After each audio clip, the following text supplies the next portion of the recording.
Good day, I'm Leah de Lubrica, your Gospel share for today. Our Gospel is according to Lucas chapter 10, verse 21 to 24. Trust in God and you will have no regret. Pagkatapos ni Kristo ang sangkatauhan ay umabot na sa isang bagong yugto sa pag-unawa sa Diyos.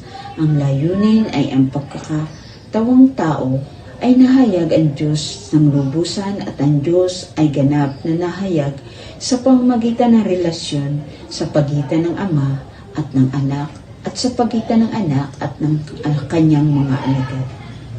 Si Jesus sa kanyang panalangin, ipinagdiriwang ang katotohanan na siya at ang Ama ay iisa. Lubos nilang nakikilala at nauunawaan ng isa't isa at inihayag ng Ama ang lahat. Si Jesus naman ay mahalagang misyon na dapat gampanan. Kailangan niyang iharap ang Ama sa pamamagitan ng pagpapahayag sa Kanya ng sangkatauhan. Bagong panahon ni Jesus, maraming tao simula kay Abraham ay naniniwala sa iisang Diyos. Ngunit hindi nila lubos na maunawaan.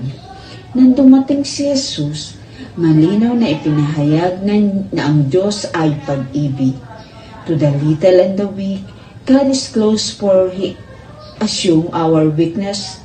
And Lord, help us into our weakness that we may rejoice at the coming of your Son.